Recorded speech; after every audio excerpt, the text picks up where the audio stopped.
Yep, y'all got to look at my face one more time. And then you can go on a Christmas break. Merry Christmas. Happy New Year. It's the end of an era. Our time has come. Like Boys to Men would say, it's so hard to say goodbye to yesterday. It's the end of an era. The Erskin Music Show. After this episode will be no more. But it's okay. I'm coming right back. In January, we'll be starting a new show called Live Louder. In fact, the icon is already up there. Which way is it? It's that way.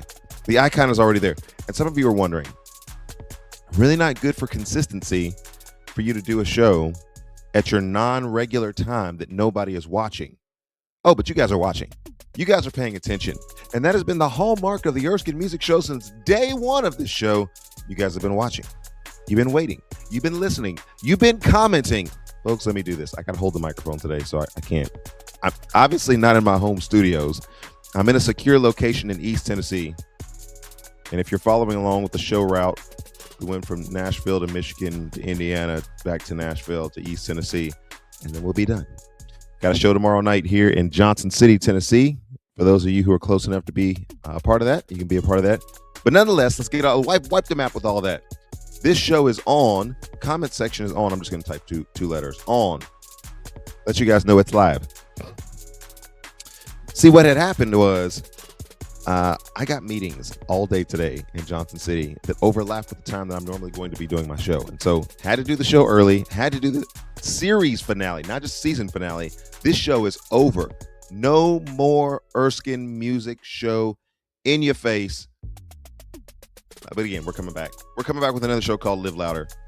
All right, so that's the great announcement for today. We've been announcing that all throughout the week, just to let you guys know. I hope you enjoyed Anna, and I hope you guys enjoyed Arik, and hope you guys enjoy this episode. We got a banger for today.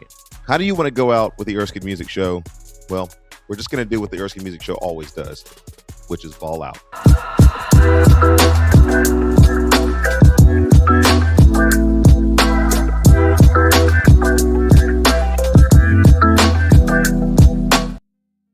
All right, really quickly here. Thank you guys so much for watching today. The comment section is turned on. Let you guys know that every time you make a comment on there, it lets other people wake up to the reality of what's going on in this world. Wake the heck up. That's what I'm saying. Anyway, Big Head, you're producing this show one more time. Last time, it's so hard to say goodbye. I don't even think I have that hat anymore. I don't know what you did with it, but it's gone. All right. And as has been per usual for this show, a party from day one. And continues to be a party. Gospel music, choirs, and everything. Although I don't have my tambourines today. I don't have my tambourines. Hallelujah! All right. All right, settle down. Settle down. All right. Well, again, hope you guys enjoyed the shows earlier this week. I'm going to get the tags out of the way here because I got a big show for today. I'm looking at some cybersecurity stuff that I want to look at and get you guys into the holidays with. I want to make sure that you guys recognize this little pocket rocket here that I have here. This little thing right here. This device is listening to you all the time, people. It's listening to this. If you talk about some kind of ad, it's going to somehow show up on your phone. If you're talking about some kind of conflict or something that you have going, it's going to suddenly show up on your phone. So you know what we need to be talking about on our phones? Jesus, Jesus, Jesus, Jesus, Jesus, Jesus, the incarnation, the birth of Christ. Here we go. Talk about Jesus as much as you possibly can in your phone, to your phone. Anyway, we'll get to cybersecurity stuff. I've also, we've got some, and I'm going to be careful the way I say this. We've got some activity, extremist Muslim activity in Nigeria that I'm going to need you guys to lock in. Look, if you're watching the Erskin Music Show, you're watching the Erskin Music Show for a reason. I don't have stupid audiences, and I'm just going to go ahead and say that. I don't have a lot of people who watch this show, but the people who watch this show are very intelligent people. I know it because of the comments you guys make. I know it because of the substance of what it is that you guys want me talking about on the show. So we got some really intelligent people. Stupid people don't watch the show. I'm just going to go ahead and tell you that. If you're stupid, if you're frivolous, or if you're extremely young, you won't watch the Erskin Music Show. Smart people watch this show. Flat earthers don't watch this show. King James. Oh, anyway, I'm gonna settle down. I'm already getting myself in trouble. But the funny thing about it is when you do the Erskine Music Show that has your name branded on it, you can't cancel the Erskine Music Show because it's my show. But I am going to switch it over to Live Louder because I want more people. And I was thinking about this morning. The reason why we're switching it over to Live Louder is because we want to amplify the message in the kingdom of Christ to a greater degree than we ever have. And so if you think that this show has been spicy, we're coming back with a little bit more. All right. And then we got to talk about this lady at Target because we want to go out the door with some holiday shopping etiquette. And I want to make sure that we who are followers of Christ are representing like we know we need to. Get my tags out of the way. Comment on. This is not pre-recorded, homeboy. This is not pre-recorded. It normally would be pre-recorded, but the fact that I'm doing it now live is an indication of the fact I don't normally do this show at this time. It's normally an hour later, but I'm an hour ahead Eastern Standard Time, but I've got meetings today. The show is live, so if you jump comments in there or you want to argue about stuff, you can. It doesn't matter. If you don't think the show is live, it's live. But by the time people watch it, most of the people watch it, it won't be live anymore. So I apologize for that. This show has been voted the #1 show. You would say, why would you take a show that has been voted the #1 show off the air? And we're not taking it off the air. We're rebranding it. But it was voted the #1 show by absolutely no one. I think that it's a very good show. Big Head thinks that it's a big show. Party Big Head certainly thinks it's a good show. Is it a good show? Okay. #1 show. All right, let's get to these tags, and then we're going to get to our devotion, and then we're going to get to some of these stories, top stories. I know. The way that the algorithm works, jump into the stories. Give us the meat. We got time for all this stuff.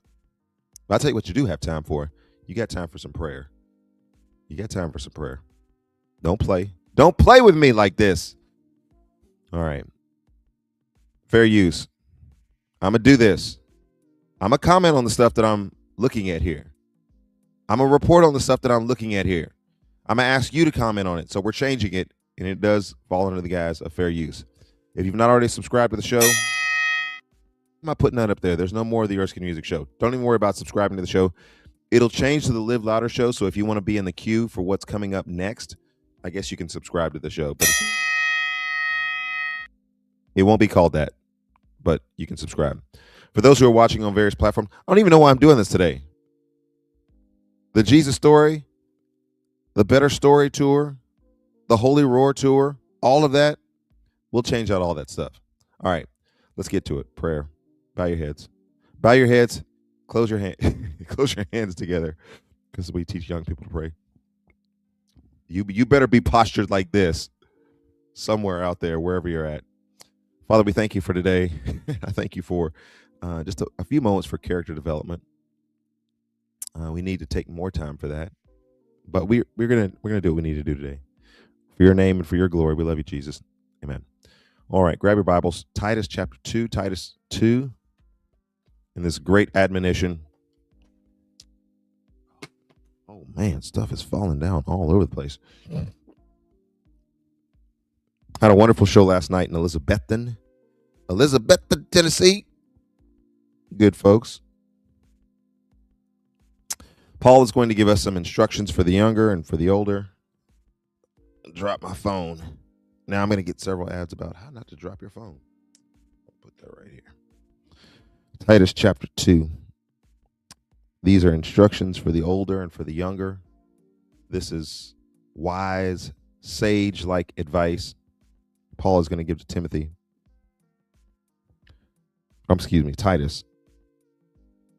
In relationship to the growth of the church, appointment of elders, practice within the church. And then in chapter 3, he's going to go into a section where he talks about being ready. Be prepared. Be ready for the circumstances that are there. In chapter 2, verse 7, I'm reading from a very giant book. This is the Legacy Standard, and I have enjoyed it. This was my Christmas gift this year. And so I've just about finished reading through all of this and got it all marked up and highlighted. I'll be ready for another translation. What translation should I read this next year? What are you guys reading? And what have you valued and what it is you're reading? You drop that in the comment section. But this is Titus chapter 2, verse 7. In all things, show yourself to be a model of good works, with purity in doctrine, dignified, sound in word, which was irreproachable, so that the opponent will be put to shame, having nothing to say about us.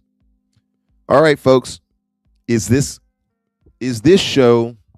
And I ask myself the question because anytime you come to the end of a show series, even though we're starting another one up, I'm asking myself the question: what have these 5 years been in relationship to the Erskin Music Show? Has it been an exercise in manipulation? Has it been an exercise in having conversations for clickbait and those kind of things? I ask myself these questions. This is a reflective time for me. And really, you can't answer that question for me. I've got to answer that question for myself. But I think at least I've endeavored to do a show that is kind of unlike other shows that are out there. There's a lot of talking heads and podcasts and things that are out there. And what's the difference and what's the distinction? I think if anybody were to watch this show over the last 5 years, the Erskin Music Show, that is, and now as we're preparing for the Live Louder show, I think that it would be that this show has endeavored to have at least a structure that allows people to sustain conversation and sustain attention a little bit better than just TikTok, clickbait, sensational. I mean, I got a tremendous response concerning Candace Owens. There's been a couple other stories that I've done that got tremendous response and engagement from people. But I have not chased those trends, nor have I tried to chase the popular trends that everybody else chases for clickbait. There's a part of the show that is educational in the sense that we do go to the scriptures, we talk about the scriptures, we have a devotion, we do a lot of C.S. Lewis, Charles Spurgeon, those types of things. I want to jump back in, Live Louder, just to let you guys know where I'm going to go. I'm going to talk more about Calvinism, Arminian debate. What's a good show like this without a Calvinism Arminian debate? And so we're going to rile up the Calvinists a little bit. We're going to rile up the Arminians a little bit. You guys know I stand squarely on the side of the Reformed tradition. Have enjoyed that, and I think that when you guys see me and hear me speak, it comes from that vantage point and that background. But yet, there's some things that we need to consider with regards to how people discuss free will. We'll jump into all that next season. But presently, we have some things that we need to think about. I think none other than C.S. Lewis can help us to think about those things in relationship to character development. Seeing someone's character, there are two things here that I think we need to think about. How the world judges our character. And I love what he says here because not only does it apply to me, but I think if we would be honest, this also should apply to you. The world teaches us to judge people by their smiles, their confidence, their charm, their words. But God does not measure a man by these things. And C.S. Lewis never trusted them either. Mm-hmm. Words can be practiced. Behavior can be polished. Image can be crafted. But the soul always slips out in the unguarded moments. There are two moments, quiet, subtle, almost invisible, where a person's character becomes impossible to hide. And you don't need long training to recognize them. Just a little attention, a little silence, a little wisdom. The first moment appears when a person is placed in front of someone the world calls small. Mm-hmm. Someone who cannot benefit them, who cannot praise them, who cannot offer status or value. In this simple moment, the truth shines. Because the proud only respect authority, never humanity. And the humble honor every soul as a child of God. Some people bow in front of kings, yet crush the dignity of the weak. Some pray loudly in church, but speak harshly to a waiter. Some quote scripture, but cannot look an exhausted worker in the eyes with kindness. I'm going to stop on that point because this really ties our whole show together today.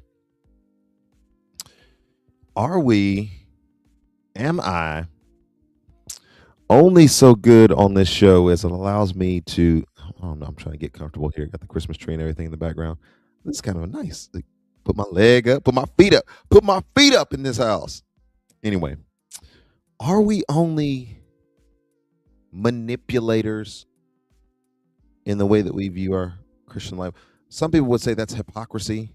I certainly don't have a perfect record of this. There have been times when I've spoken to waiters or some service person in an inappropriate way, but in the balance of life, How do you respond to people who can't benefit you overtly in any particular way? Are those people just as valued with your time and energy? I love it when I go places and we were this is just kind of a weird thing, but we were traveling and I think we were around Knoxville or so. Went into a gas station. There were some workers there and there were people that were milling around. And I go to the gas station and one of the workers is there. We happen to be taking sort of the same trajectory. Um, and so I thought it would be funny to say this. And they received it as such. There's great delivery here. But I paused in such a way that I turned around quickly and I said, "Are you following me? Are you chasing me? Have I stolen something?" And she just started dying laughing. She's like, "No, I'm not following you." But she recognized, sort of the awkwardness of the situation is that we had to, because of the way the store was arranged, we had to be going down the same path at the same time. She just happened to be a little bit behind me. And so just stopping and making light of that. And she was just laughing and just enjoying herself.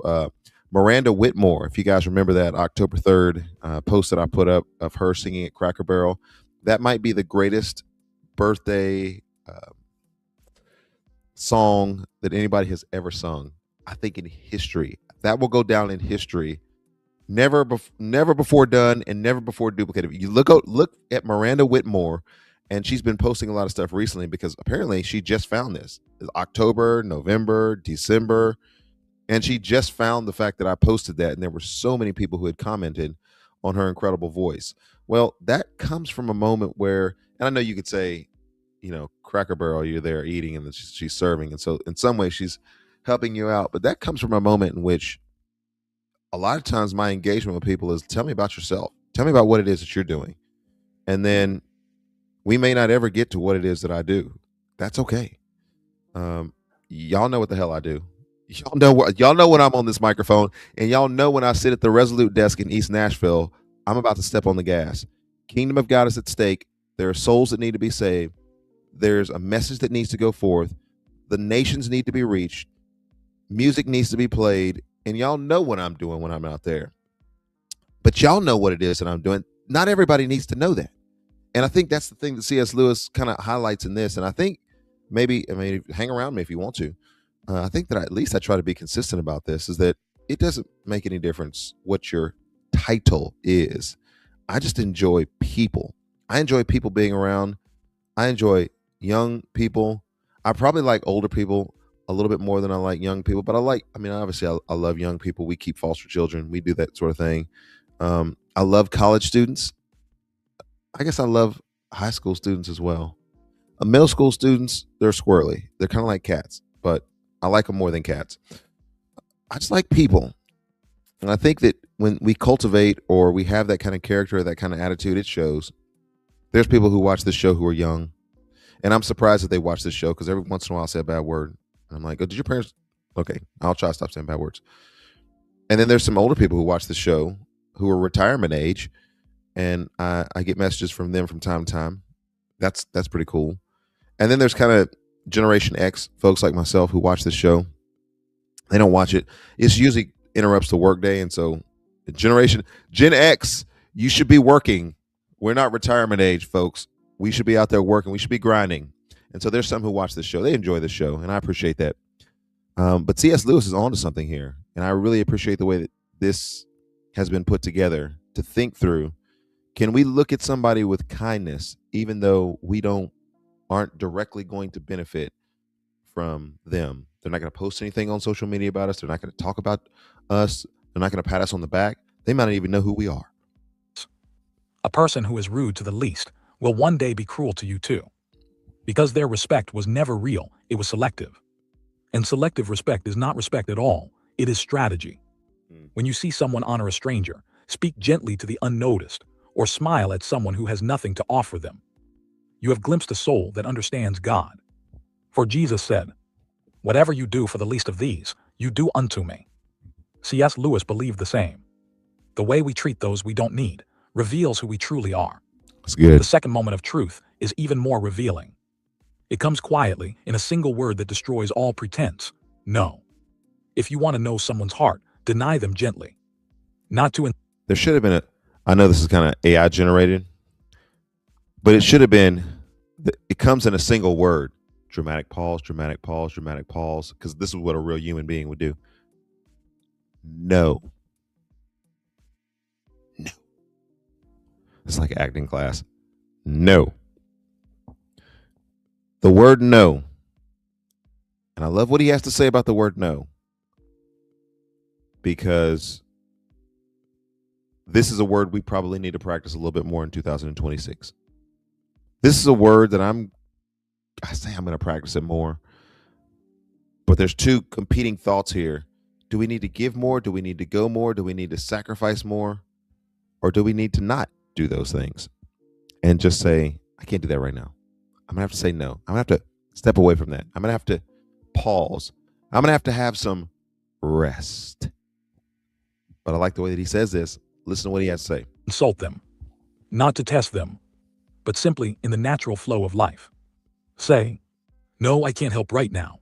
Yeah. No, I don't have time. No, I'm not free today. No, that doesn't work for me. Watch what happens, not with judgment, but with clarity. The character hidden behind politeness rises instantly. The sweet turn silent. I don't The know kind what's become going on. cold. The polite become irritated. The spiritual become manipulative. I don't know what's going on with white beaming Jesus here. I just noticed this. I literally, when I was doing prep this morning, I was literally just listening to this, and I was like, okay. Yeah, I'm thinking through this. I'm praying, examining my own heart. What's going on here? When people tell me no, do I try to guilt trip them? And I had no idea. Like, you probably could comment on this, but I had no idea. Like, I just saw an old man that was sitting there. I paid no attention whatsoever to white beaming Jesus on. Has it always been there? Hold on a second. Let me go back through this. Has it? I'm looking back through the timestamp here. White beaming Jesus has always been there, and I didn't even notice him. And then up in the corner over here, we got Mormon. I don't know if that's Mormon Jesus, but that is definitely the 70s Jesus that you saw on a lot of walls on churches. All right, so don't let that distract you. It distracted me for just a second, but don't let that distract you. He's actually saying something that's really good. I didn't notice that. If this is weirding anybody out, it just weirded me out. The loving become demanding. But the genuine remain gentle. They understand your no without punishing you for it. C.S. Lewis wrote, "What a man does when he is taken off guard is the best evidence for what sort of man he is. It is in the unexpected moment, the denied desire, the unfulfilled expectation, that the true heart speaks. My friend, you are not created to walk blind. God gives his children discernment so that their hearts may be safe. So observe these two sacred moments. How a person treats the unnoticed, and how they behave when they don't get what they want." And I think that's the key of what it is that he's saying there on that second one. We had a show last night, and we wanted the technology to work. It should work. We've got everything prepped, everything is planned, everything is in go mode. We get there and nothing is working the way that it's supposed to be working. And it was an occasion to be frustrated. But I've said this on many different occasions, and I don't want people to think that the brand of Erskin Music is in any way trying to pursue anything that's subpar. We try to pursue excellence. Excellence will be quantified differently in people's eyes. And certainly my wife, when we've had discussions about this, recognizes the degree of excellence that I desire is different than sometimes the degree of excellence that I can deliver because of the circumstances that are surrounding us. But I'm not in any way, shape, form, or fashion playing any type of victimization card. I hate the victimization card. I'm not a victim of circumstances. I don't think most people who are out there are victims of circumstance. There's opportunity to respond to what you know you can do. And so I know I'm about to bust Satan's tail. And so we're there, and I'm thinking to myself, okay, the technology doesn't work. The show is in the technology, and the technology doesn't work. I've kind of got this Forrest Frank Christmas thing that's going on. Like, you need the computer or you need whatever is going on there to play in order to get through the show with the correct visuals and the right audio and the right timing and the right videos and all the different things the show is set up. What would happen if that didn't happen? And so I'm take a couple of moments to joke around with a couple of people and do different things to lighten the mood. But then also, there's a possibility that this show will not happen the way that we thought that was and prepared for it to happen. Okay. At the end of the day, we will engage the people. We will play what it is that we can. We'll do what we will have to alter last minute. We'll present what it is that we have, and praise to the Lord. It should be a blessing. At the end of the day, those of us who are followers of Christ, those of us who are representing the Lord, who are doing any type of public performance, public speaking, public engagement whatsoever, things will not always go the way that you anticipate or envision them going. Sometimes they will go completely opposite of that. You learn a lot about your character. And I would say, by extension, to add to what C.S. Lewis is saying this morning, you'll learn a lot about your calling. A lot of people think they're built for this. A lot of people think they're like this. A lot of people think that they're a touring music artist. You may be an artist. You may be a music artist. You may be a fantastic instrumentalist, maybe session player, maybe studio singer. There's a lot of different things that people can do in music. And I want to help encourage people to find their space. But everybody who thinks they're a touring music artist is not a touring music artist. You left home for a day and you can't function because you've been gone for a day. You might be gone for some weeks. You thought and prepared the greatest show in the world. It didn't work. Cords, cables, whatever, their system shut down, whatever it was, and it didn't work. Are you prepared to step into that moment? We had a situation up in Michigan where my guitars just went out. I'm still trying to figure this out. It doesn't matter whether it's on relay or if it's not. About 20 minutes into the concert, all my guitars go out. And I've never seen anything like, I don't even know how to solve it. And we had this moment where it felt like there was about 2 or 3 minutes where we're just trying to figure out how to get a guitar to play any guitar. I'm playing 2 guitars, an electric and an acoustic. And yeah, I just kind of had to sit there and made a couple of jokes, sit there and let sound engineer come and fix it for us. And there's a lot of people who said you handled that well. It felt bad for you, but handled it well. And I think you learn a lot about yourself. These are sometimes, and I'm not berating anybody out there at all. Don't hear that from my voice. But what I'm saying is sometimes you don't know what you are and what you aren't until you get pressed into a situation that reveals what you truly are or what you need to become. And so, yeah, I like C.S. Lewis on this one. I'm out of that now because we got to go. We got to go. All right, we're at the 28-minute mark. That's a little long, but we're going to do this in the next 30 minutes. We have some Erskin music. What should he play? Well, I'm going to play my most popular song. We'll be coming back. The format will actually be similar to what it is that we're doing now. We got some more cut-ins and some more things that are going on. I know that we haven't done Forrest Frank in a while. It's time to ask yourself, who's your daddy now? But we'll definitely be coming back strong with that one. And then Charlie Kirk. What would you say? What would you say? What would you say? What would you say? But we're going to have to go top shelf here with my most popular song. And you guys are probably already saying the name of it. Is he worth it? 4 minutes and 2 seconds. We'll be right back with our top stories for today. We're talking about our phone, knowing what it is that we're talking about, some etiquette. And there's a call to action that I want to give, and I'll give that one probably first here at the beginning. All right. Is he worth it?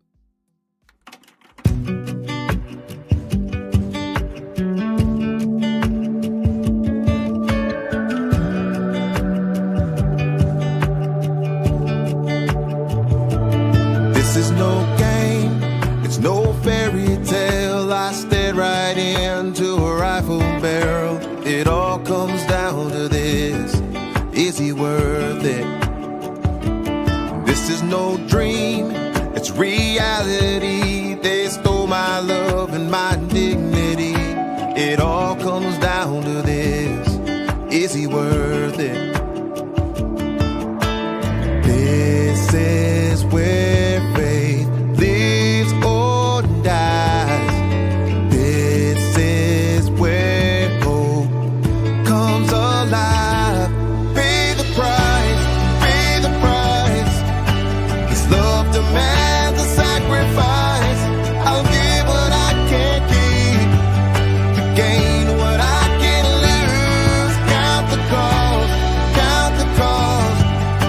It's a privilege to bear the cross. No matter what I face, my heart is certain that he's worth it. Oh, this is no play, it's no Sunday school. Just give up now, don't be a fool. They jeered and laughed and said, is he worth it? This is no lie, they stole my child. They'd give her back if I just deny. The road seems long ahead, is he worth it? Pay the price, pay the price. This love demands a sacrifice.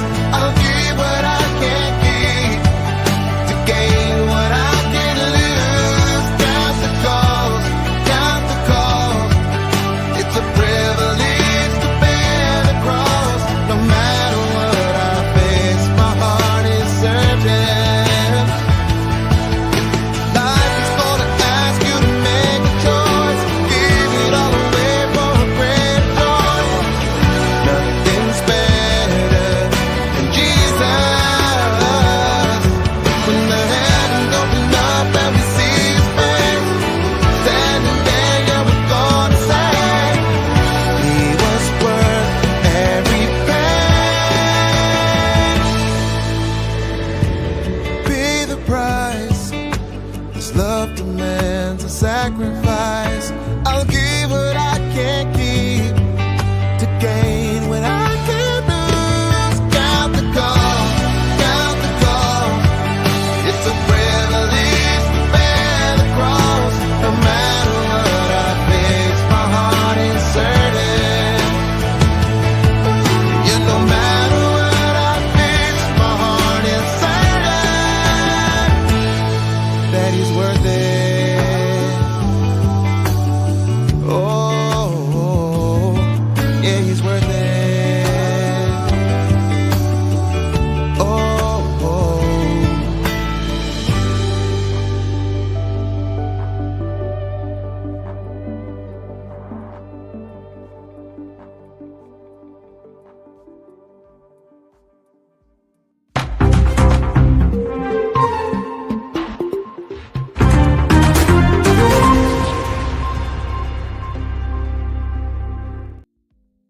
All right, I got a story that's going to call us to action, and I want to get to that as soon as possible.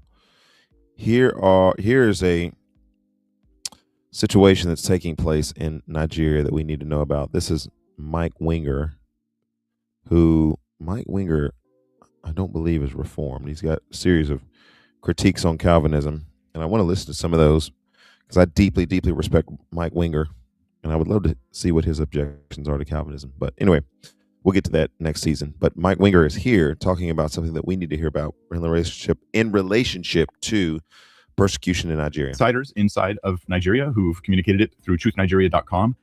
This has happened before. 2 years ago, there was the Black Christmas massacre where hundreds of Christians were killed in coordinated attacks on multiple towns. And we know it is Islamic style to come at people during their holidays, to attack on Hanukkah, to attack on Christmas, to attack on Yom Kippur, to attack on whenever you're having a great time, whenever your defenses are down, whenever you're gathered in groups.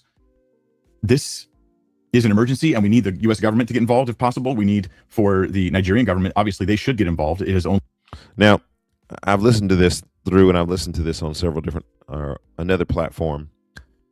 The thing that we need to do most in this situation is we need to pray.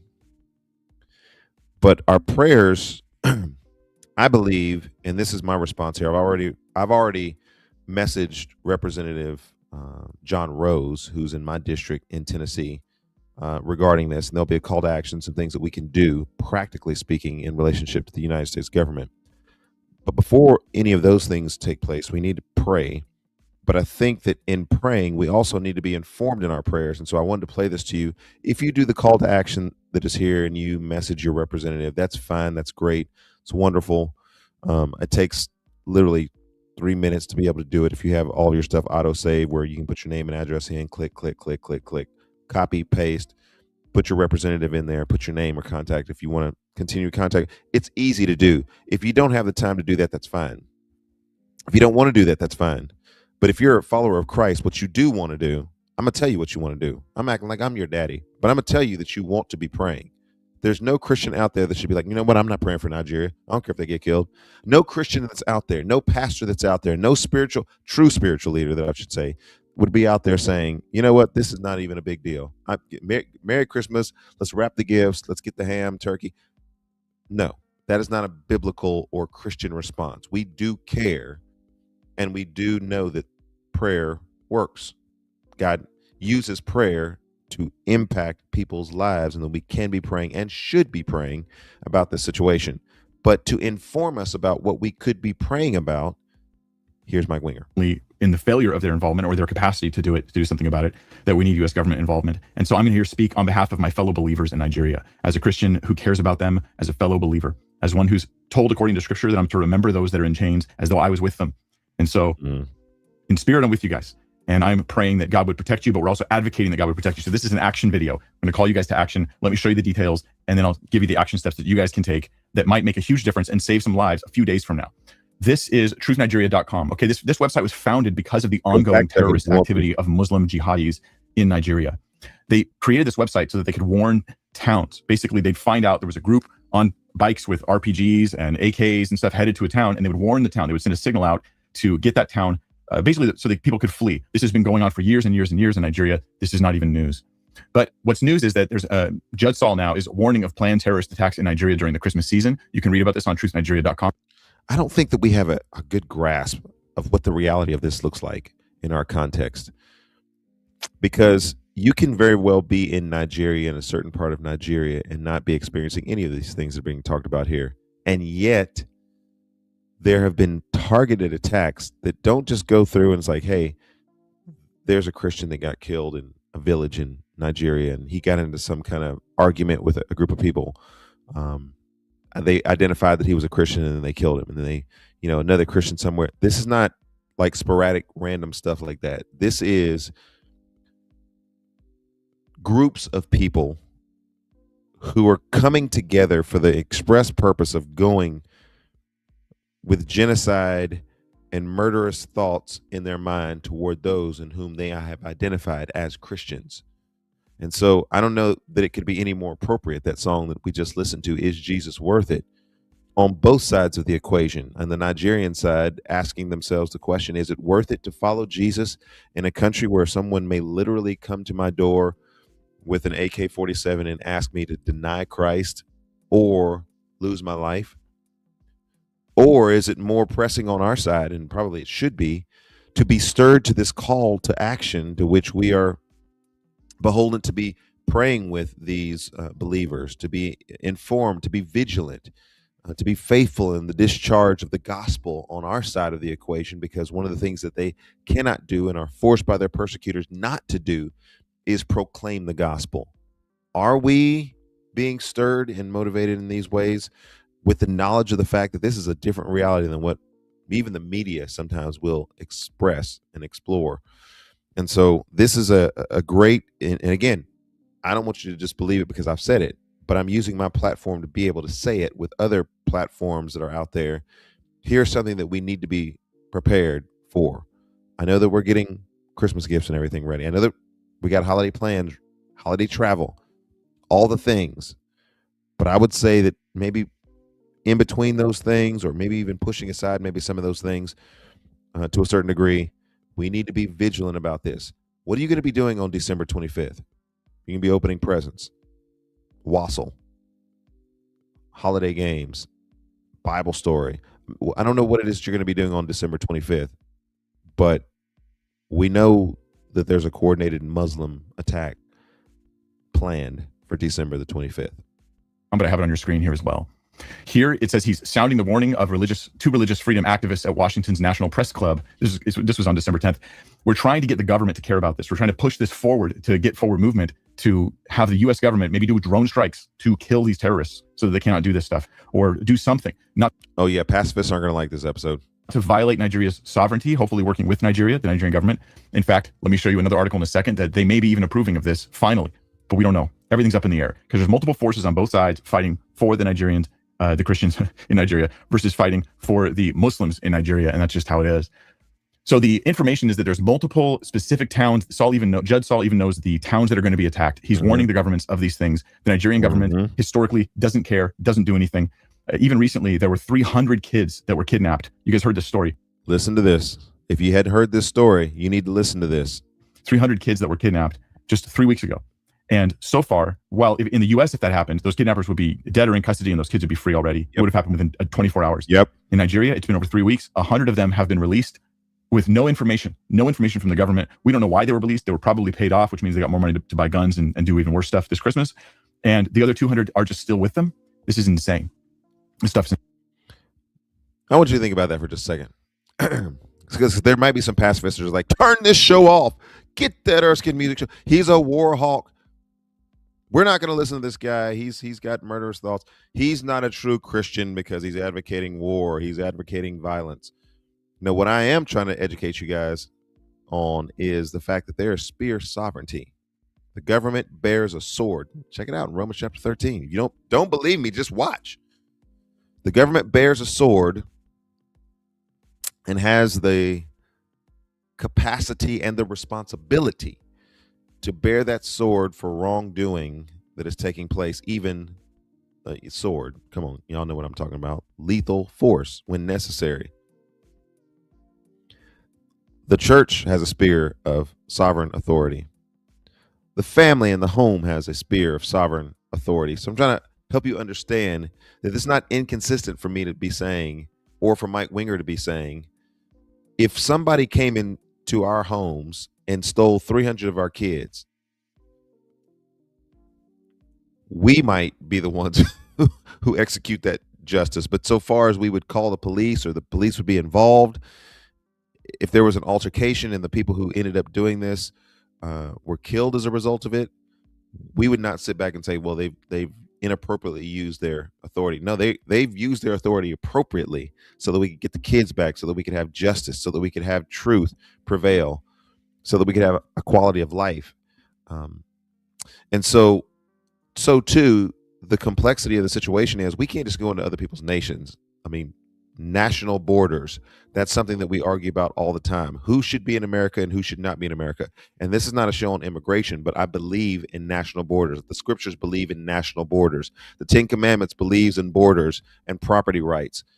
You can't covet your neighbor's stuff if everything is yours, or you have the right to everything. And so this idea that the government in Nigeria is overlooking, ignoring the things that are going on around them, and that there's some outside influence that may be exerted, has to a certain degree, be authorized by the Nigerian government to say, maybe we need some help. Now, the difficulty is you recognize that when you're dealing with folks in an Asian country or a culture, and sometimes even in an African culture, it's honor and shame more than just meritocracy in the way that we have it here in the United States. And what that means is, you know it, and I know it, and we could all with a straight face look each other in the eye and say, we know what's going on here. The Nigerian government doesn't need our help. They don't need our help. They're either one, A, complicit with what's going on here in the violence toward Christians, or B, they're not going to admit that they need help. I mean, why kick a man when he's down? They're not going to come to America when America's like, hey, you got a problem there. We need to come, big bully on the block. We need to come and fix this problem because it's impacting the Christians that are there. And as a humanitarian rescue of the situation, we're going to get involved. They go, no. We got this under control. You ain't got nothing under control. You ain't got nothing under control, but the diplomacy to be able to negotiate and say, okay, listen, publicly, you got to kind of make it look like this was your idea. We're going to come in and do all the dirty work. Like there's all sorts of back kind of things that are going on in the government. They are. I mean, I don't know, but I know. So there's all sorts of back things that are going on in the government. And it's really tough when you're dealing with an honor and shame culture for that culture to come and say, we actually do need your help. And so one of those two realities is true. They're either complicit in some of it, or if they're not complicit in it, they can't really control what's going on, which no government wants to be in a position where they're called out in that sort of situation. insane. So Judd reached out to me and was like, hey, Mike, please help raise awareness. We want to stir up our government. We want to stir up our people. And we want to cause something to happen to protect the Christians on the ground in Nigeria this Christmas because a significant massacre is planned. So he has inside sources, people that are on the ground. They've been doing this for years now, this website, truthnigeria.com, and it's been very successful at reliably communicating when terror is going to happen. Their success rate is high. They warn the government on a regular basis. The government pretty much always ignores them. It doesn't do anything. That is why we're raising the red alarms, the red alerts here. So why should you trust this site? Because Judd is on the ground, because Judd is an actual believer. I've met with Judd. I know Judd, at least somewhat enough that I feel like I can take a risk by trusting him and telling you the things that are going on. I believe he's reliable and he's doing good stuff. And this is one of the major developments that's going on right now. U.S. armed drones cleared to hit terrorist targets in Nigeria. That is what an expert is claiming. Okay, this is not confirmed through the government sources, but an expert claiming this because of following aviation records and looking at where the drones are flying and where the different aircraft are and stuff that goes over my head. If you see but that, this is a positive sign. If this is correct, then maybe they can do something. But of course, just because they have the capacity to do it and they've got the military to do it, it doesn't mean that they will have the go-ahead from government officials, and that's where you come in. So this brings us to what you can do, the action you can take right now in the next 5 minutes, and to former Congressman Mark Walker. Mark Walker was nominated by Trump to be the religious freedom nominee. Let me show you this guy. We want to get this guy affirmed as the religious freedom nominee. But for 8 months, his confirmation has been stalled for what look like political grudge type reasons. That's what this NBC News article is about. It's suggesting that Congressman Budd might be behind this for his own political career stuff and not for what's good for the country. I don't know. All I know is pressure being put on this situation to deal with getting Mark Walker nominated, having a guy that's put in a position where he could effectively help the ongoing crisis of terrorism, Islamic terrorism in particular, and having him sit there for 8 months. He can't even get a hearing. He can't even get a hearing because of what's going on in Congress, because welcome to the U.S. government, unfortunately. So I'm asking you guys to go down below and click the link that'll take you to this website, congress.gov. What you're going to do is you're going to scroll down. Here's your action steps. You scroll down just a little bit and you'll see where it says select U.S. state or territory. It would be more awesome if we open that up awesome. And click your state. Maybe you live in Hawaii. Most of us don't, but let's suppose you do. It's going to show you your representatives. And here you go. You can email them right from here. You can send messages to them. And what will you email them? You might be thinking. You email them the script that I'm going to put in the video description. It'll be right there. You can copy and paste it, or you can basically just tell them in your own words, please take action to stop the persecution of Christians in Nigeria and the coming Christmas massacre. And also get Mark Walker a hearing so he can be appointed as the religious freedom guy. So that is what you need to put there. You just need to get their attention on it. Your words don't have to be perfect. It is the voice of the people. All right. So I'm going to stop sharing that for just a second. So I'm in Tennessee, and we've gone ahead and already messaged my representative. Now, he says something a little bit later on in this that I didn't realize, and this kind of educated me. When they get responses from people, they actually count those as, I don't know if it's like 5 to 10 responses when they get one response from somebody, because I guess they try to figure out if that represents a household or the number of people who would have the concern. So when you reach out, they kind of amplify that a little bit and say, well, this person is concerned about that. Generally within a space of 5 or 6 people, they've also been talking about this, and there's probably more people who didn't message them that are being represented by the concern. And so let's go ahead and flood our representatives with this. I don't know anything about the confirmations. I mean, I feel like we need to confirm Nick Ripken and have him speak into these matters, but I'm not in the government. But the government does have an office, religious liberty, those kind of things that are going on there. So that's something that you could do. But again, overarching all of that, what we can do and what we should do is we should be praying about the situation in Nigeria. We should be praying for their government. We should be praying that if they're not complicit in what's going on there and they actually know where these attacks are taking place, that they will move to protect human life, who is in the dignity and created with human dignity in the image of God. They should move to protect that life. And so here again, you're going to hear me talk more about it, because I just got some very discouraging news that we have more abortions now. We have more abortions now in 2025 than we had in 2022 when Roe versus Wade was overturned. We're going to be talking about that Live Louder next season, or season 1 of Live Louder. So we'll be talking about those kind of things. So you will hear me step up to the plate, and I will swing. I'll swing, baby. Swing, bada, bada, swing on the issue of life. But here is a pro-life issue. It just happens to be the lives of those who are outside the womb and the lives of those who are not in this country. Do those lives matter? Well, yes, they do. And so you're going to hear me speak about that. So if that's a call to response, that's a call to action. This should be a call to action to some regard for all of us who are watching this show. And I wanted to use my platform and the last Erskin Music Show to do some good in this world. Thinking about doing some good in this world, we have another top story that we're getting ready to look at here in relationship to our cell phones. And I know we're at the 50-minute mark. We may go just a tad bit long today, but it'll be worth it because it's the final show, the Erskin Music Show. So our second top story here is, and we'll go through this one pretty quickly, is cell phone usage. It's listening. It's listening to me right now. It's actually listening to you. Wait, how can you see that? It's supposed to block that out. Woo-woo. Oh, okay. Very good. All right. Well, second top story.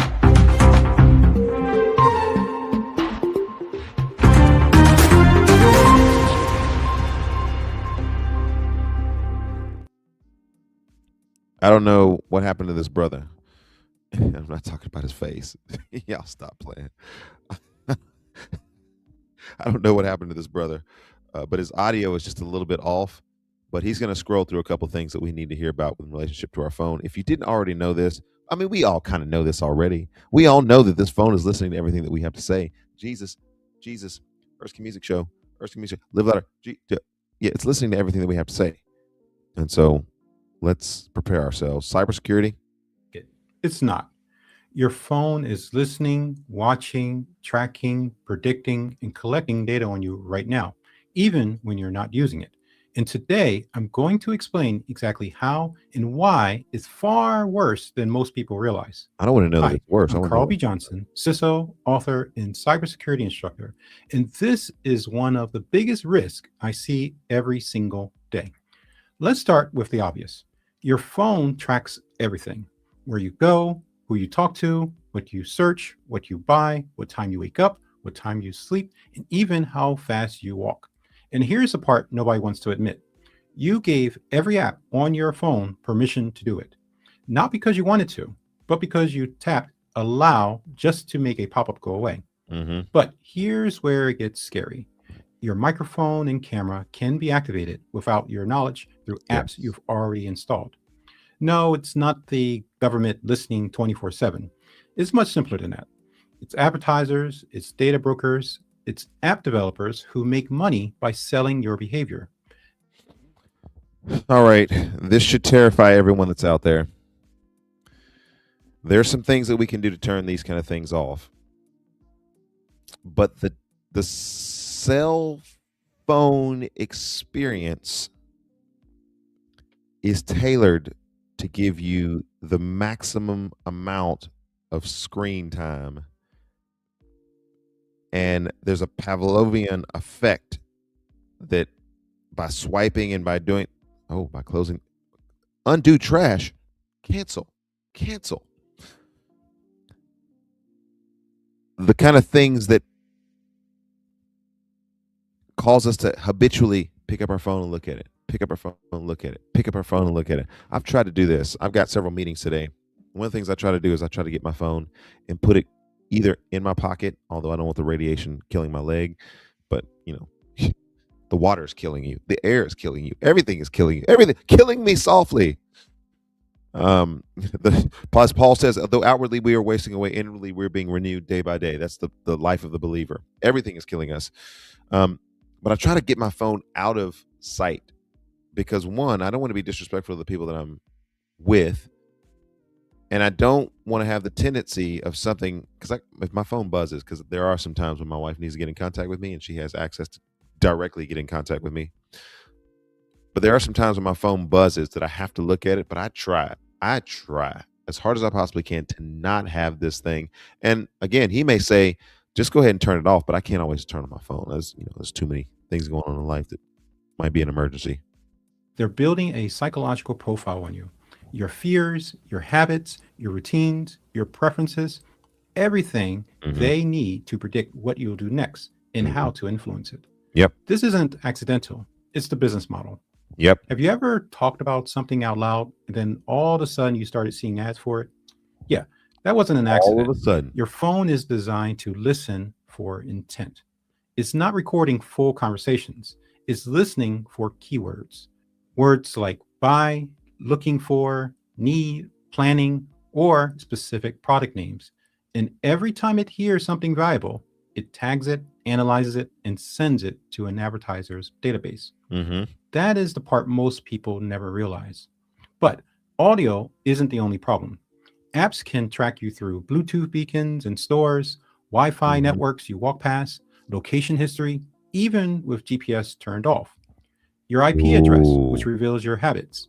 Motion sensors, which show when you're driving, walking, or sleeping. Now, this is interesting because we have State Farm, and in order to get a driver reduction, we got teenagers now. Get some breaks on our insurance, please. I think this is a classic example of the fact that we try to get discounts, we try to get convenience, we try to get deals on certain things. I can guarantee you, get a new phone, we begin setting up some of our social media, allow this, read through, acknowledgement, page after page after page. Just go ahead and check the boxes. Okay, start the phone, and we go use it. We might want to go ahead and check those things. But this is the effect that I'm talking about, of which people want to track your habits. They want to track that you're doing things and then give you something on the other side of it. We're susceptible to that. We are susceptible to that. I know that I'm susceptible to that. Why not get a deal? Why not get, some break in my rate that I'm paying for my insurance? Well, the problem with that is they know where I'm driving. I have had to make my peace with this. And if this applies to you as you're listening to this today, then let this apply to you. Some way, somehow, like he was talking about, even with GPS turned off, Bluetooth, motion sensors that have you at a particular place, at a particular time, habitual patterns in our life, you're not going to be able to escape any of that. I mean, you would be one of the weirdest people trying to live off the grid. It would be like, I don't know if you've seen that movie Quiet Place. You'd be walking on sand. You'd be walking backwards to different places. You'd be you'd become a nut job trying to escape all the different ways, all the different nets, it's like Mission Impossible and like all those little laser beams. You would be like a little nut job trying to walk through life and not trip any of those things or trigger any of those things. However, I've made my peace with this. Somebody asked me the other day, they said, so is there anybody that has any blackmail information on you? And I said, no. They said there's not anybody who could blackmail you for anything. Like they don't have like some juicy details on you. And I thought a little, because I guess I didn't answer the question the first time. I said no. And I thought about it and I was like, no. The people who know that I've done dumb stuff, I've already acknowledged the dumb stuff that I've done, at least so far as I know. Yeah, I don't think there's anybody who has any blackmail information about me. Here's my point. Don't be talking about stuff you're not supposed to be talking about. Don't be talking about stuff that you don't think somebody is going to hear. Don't be talking about things that you're not supposed to be talking about, inappropriate. Don't be going places you're not supposed to be. It's a very simple principle. Your sins will find you out. I wish I could go to some places like the YMCA tomorrow at 8 o'clock, Margaret Maddox White YMCA in East Nashville, and give y'all that work. That's a habitual pattern of mine. I'm there and I'm talking trash. And so you know what comes up on my feed a lot? A lot of basketball. A lot of basketball, people getting dunked on, people working on different spin moves, because I'll be on here talking trash. But I do want people to show up at the Margaret Maddox East Nashville YMCA and get that work at 8 o'clock on Friday mornings. But nonetheless, here's some more that we need to hear. Metadata, which exposes your relationships and behaviors. Even photos can take certain hidden data, the exact location, device type, and timestamp. Okay. This is why I say your phone knows you better than your friends and family. Ooh. And in some cases, even yourself. So What can you do? Let me give you a quick checklist. Number 1, turn off microphone access for all apps except those that actually need it. Number 2, disable location permissions for apps that don't require it. Number 3, delete apps you don't use, even if you think they're harmless. Number 4, avoid free apps. If it's free, you are the product. Did you hear that? I hope you heard that. If it's free, you're the product. We'll give you this for free. This is the light version. Oh, you're the product, because they don't want you to just stay at the light version. They'll give you just enough to get you to the paid version, to get you to a subscription, to make more money. Number 5, use a privacy-focused browser instead of the default one. Number 6, turn off Bluetooth when you're not using it. Number 7, restart your phone once a week. It kills a lot of the background tracking. Okay. These simple actions cut about Those were all good things. What are you going to take from that list that will help you out? I like the restart the phone trick. Turning off Bluetooth. That's a little difficult for me at times, because there's a lot of things in my world that run off of Bluetooth. Not this particular setup, because I'm in East Tennessee, but my regular setup has some Bluetooth related to my audio digital mixer. That's why the show sounds so good. We spent some money. We made an investment in the show this season, and not this portable setup that I have here, but the studio setup that we have at the Resolute desk. Woo, we be getting it done. But that runs off of Bluetooth and some other things that are out there. And so what are you guys going to put into practice? What should you be putting into practice? Where should you be going? What should you be saying, or maybe not saying, that will help you out here? All right, that's some good stuff. I love it. Last story. And we're going into the holidays with this story, but this is Officer Tatum, so take that for what it is. But Officer Tatum is going to talk to us about this employee at Target who was berated, and I got a lot to say about this. Actually, I don't have a lot to say about this. I'm just going to say it quickly.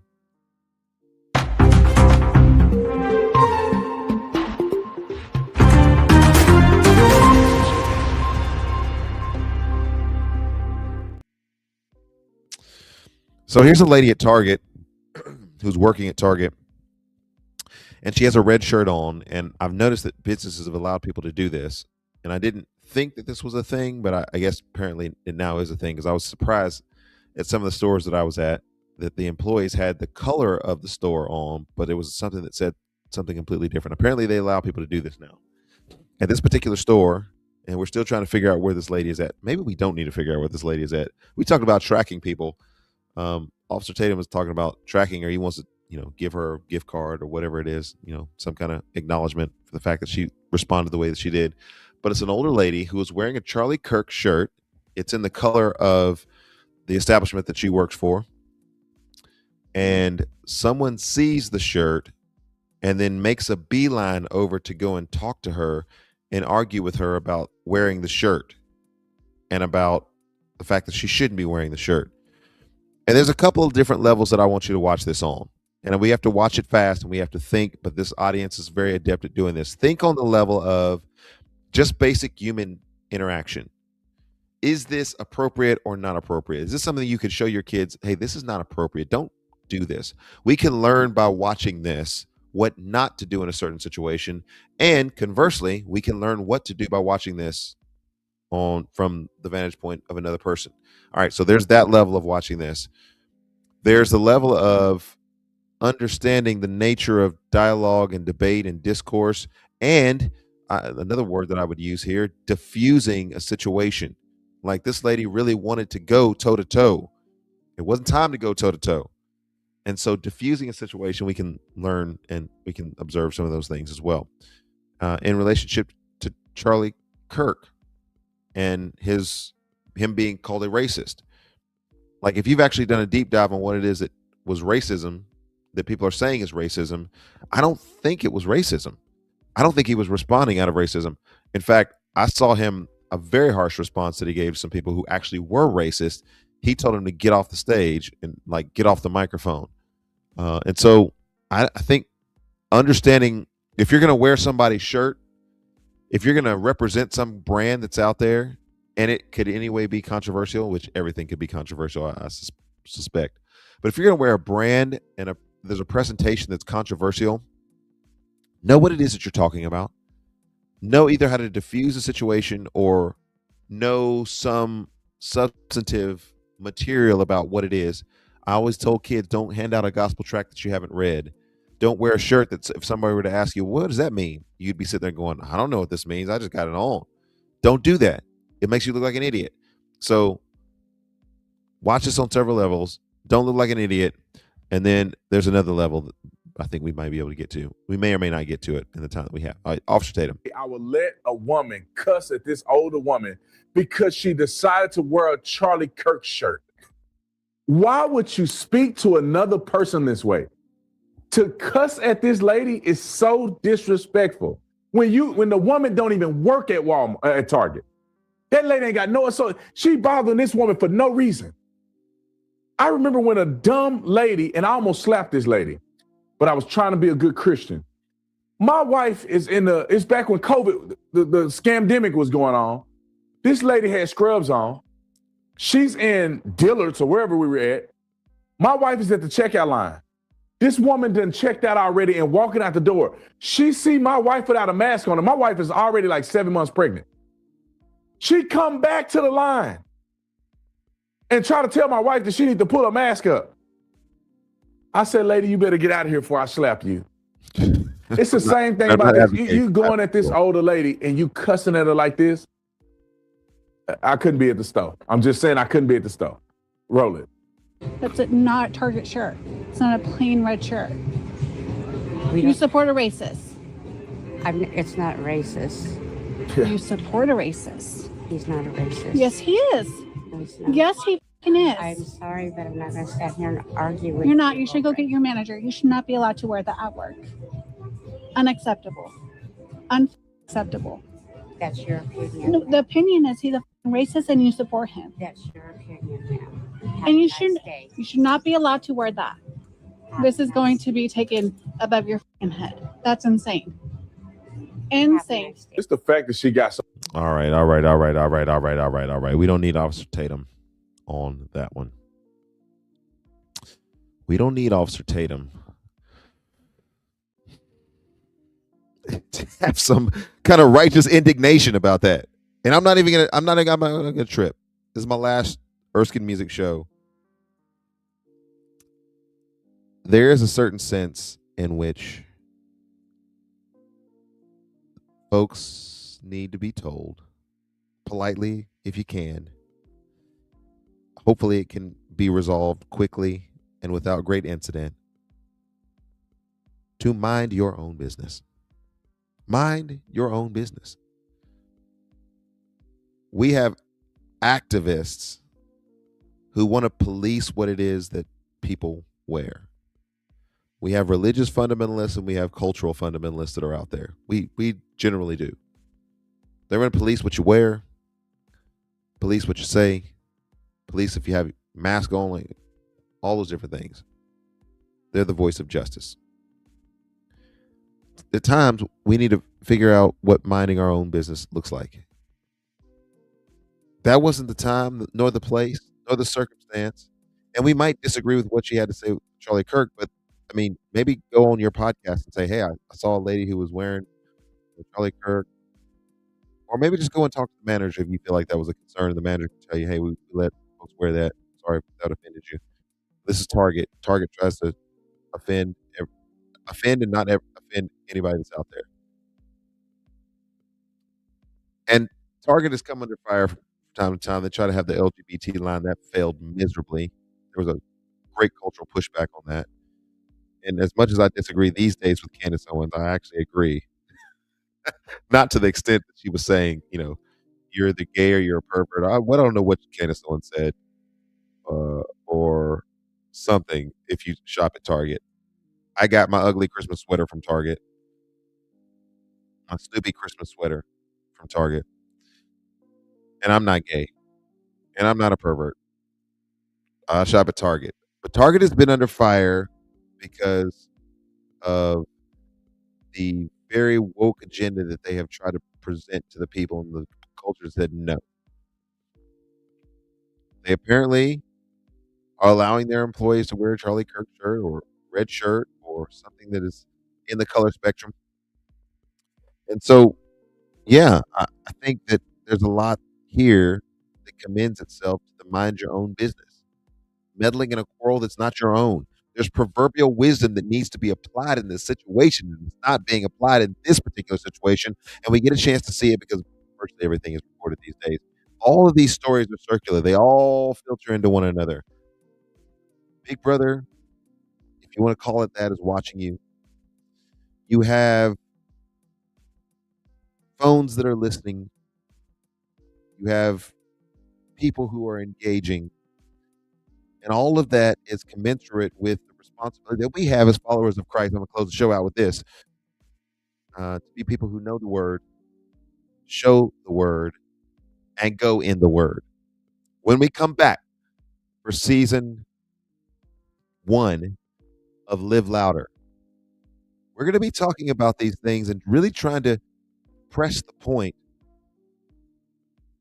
of how to think about these issues in a fast-changing world, in a sinful world, and in an information-saturated world. How are we going to decipher through some of these things? We're going to need to make louder and emphasize the things of truth so that we can cut through the noise. So it is my purpose and endeavor to cut through the noise as we come into January 2026. There's so much noise out there. There's so many stories that are out there. There's, even in the music industry, of which I'm a part of, 1 million downloads of songs every day. 1 million. With AI generated things that are going on out there and the ease of being able to release music, some estimate there'll be 10 to 20 million new songs downloaded every day. The flood of information is overwhelming, and the capacity and the ability for deep fake is greater than it has ever been before. And so we will sing a little louder, sing a little louder, live a little louder in response to these things. And it won't always be with a raised voice. Won't always be with a raised voice. Sometimes we'll live louder by just simply doing. You may be copied and pasted and sent to your representative the subject matter related to persecution. That wasn't a loud voice, but it was loud actions. And so I'm looking forward to next season, closing the door on this one. I got to get to a meeting, and then another meeting, and then another meeting. And so I hope you guys enjoyed the series finale of the Erskin Music Show. We'll be back in January. And once again, it has been a party. I've enjoyed it. This moniker will change out. So it'll no longer be the Erskin Music Show. But I've enjoyed it. God bless you guys. Thank you. And good night.